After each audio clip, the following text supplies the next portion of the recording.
ये लीजिए। Thank you. Okay. आज आपको यहाँ देख के बहुत खुशी महसूस हो रही है। हम तो समझ रहे थे कि मिसेस फिरदौस हमसे नाराज हैं। ऐसा बिल्कुल भी नहीं है। बरक्स इसके आप लोग हमेशा मददगार साबित हुए। आप लोगों ने एलिफ जैसे बड़े मसले पर मेरी बहुत मदद की। काश के उसका अंजाम और बेहतर होता। एलिफ ने हम सबको तकलीफ पहुंचाई। हाँ, बदकिस्मती से। उसने निहाल और उसके बाप के बारे में बेहुदा बातें की। उसे ऐसा नहीं करना चाहिए था। उसने हम सबको बहुत हर्ट किया। खुद उसे भी नुकसान पहुंचा। वो मामूल की तरह काम नहीं कर पा रही। अब उसे कौन काम देगा? कोई ज़ियागिल का मुखालिफ ही होगा जो उसे हमदर्दी जताएगा। सब जानते हैं कि मिस्टर अदनान ने उसके खिलाफ पहले ही एक केस दायर कर रखा है। मैंने उसे काफ़ी दिनों से नहीं देखा है। उसके दोस्तों का कहना है कि उसकी हालत ठीक नहीं है। यहाँ तो उसके करियर की ऐसी तैसी हो गई। अच्छा होगा वो बैरून मुल्क चली जाए। तुर्की में तो उसके लिए कुछ भी नहीं है। जब उसे कोई काम नहीं मिलेगा तो वो इस डिप्रेशन से बच नहीं सकेगी मिस्टर एडम। और इस डिप्रेशन में वो हम पर मुसलसल हमले करती रहेगी। बस मुझे इसी बात का डर है। अगर मुझे पता होता तो मैं उसे रोक देती, लेकिन उस वक्त बहुत देर हो चुकी थी। क्या आपकी एजेंसी के अब भी बैनुल अक़वामी एजेंसियों से ताल्लुकात हैं? मेरी ख्वाहिश है कि आप एलिफ के लिए कुछ करें मिस्टर एडम। ठीक है मैम। अगर आप ऐसा करेंगे तो ये मेरी बहुत बड़ी मदद होगी। आप समझ रहे हैं ना? मैं कुछ इंतज़ाम करता हूँ। क्या वाकई? बिल्कुल। एक एजेंसी है जो एलिफ को मुसलसल चाहती रही है। मैं अब तक उन्हें टाल रहा था। मैं अपने आप को बहुत खुशकिस्मत महसूस कर रही हूँ। ये हम लोगों की बहुत बड़ी मदद होगी मिस्टर एडम। मगर इस बारे में किसी को कुछ ना बताइएगा, खासकर ज़ियागिल्स के किसी भी फैमिली मेम्बर को ये बात पता ना चले। बिल्कुल बिल्कुल, उनको इस बात का पता नहीं लगेगा।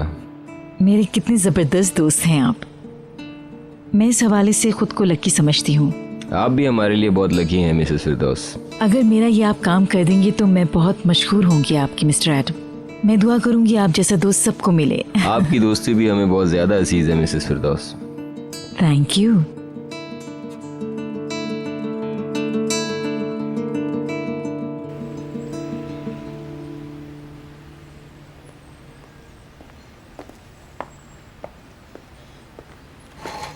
हेलो।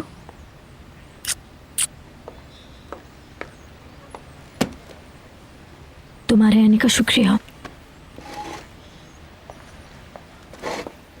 मैं यहाँ कभी नहीं आती एलिफ, मगर तुम्हारी आवाज़ में दर्द था इसलिए खुद को रोक नहीं सकी। हाँ, मैं ठीक नहीं हूँ। नजर आ रहा है। खुश आमदीद। क्या लोगी?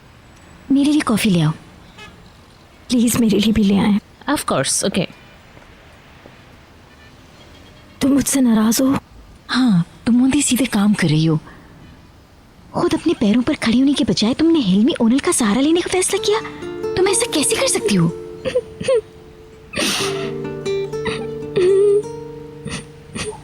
खुद पर काबू पाओ। ये तुम क्या कर रही हो? मैंने बहुत बड़ी गलती की है। और हाँ, मुझे इस बात का अफसोस है ज़ैनब। क्या उसने तुम्हें तकलीफ पहुंचाई है एलिफ? नहीं, मुझे इसकी हरकतों से नफरत है। मुझे उसके इरादे बिल्कुल पसंद नहीं है। वो बुरा आदमी है। वो मुझे टच करता है। मुझे बिल्कुल अच्छा नहीं लगता। पता नहीं मैंने खुद को इस पोजीशन में कैसे गिरफ्तार कर लिया है।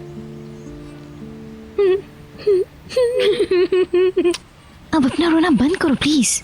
मेरी समझ नहीं आ रहा कि बाहर कैसे निकलूं। क्या बेलूल ने फोन किया?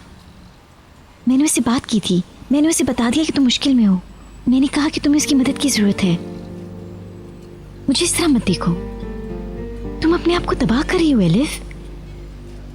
मैंने कुछ गलत नहीं कहा है। तुम्हें हिल्मी से रोकने के लिए कुछ तो करना ही था ना। बेलूल आया था। उसने हिल्मी को मेरे घर से निकलते देखा और चला गया। हाय अल्लाह। पता नहीं सब कुछ गलत हो रहा है। इस सैटरडे को मिस्टर अदनान के साथ मेरा मुकदमा खत्म हो जाएगा और वो लोग जीत जाएंगे। मेरे पास तो इतने पैसे भी नहीं हैं कि जुर्माना भरूं। मिस्टर हिल्मी अदा कर देंगे। उन्होंने तुम्हारी देखभाल का वादा किया है। मुझे उसके पैसे नहीं चाहिए। मैं उस पर इंतजार करना नहीं चाहती हूँ। ये मेरे लिए बहुत मुश्किल है। मैं ये नहीं चाहती हूँ। फिर तुम क्या करोगी? काश के मुझे पता होता। मिस्टर अदनान से बात करो, उनसे माफी मांग लो। नहीं, मैं उनका सामना नहीं कर सकती।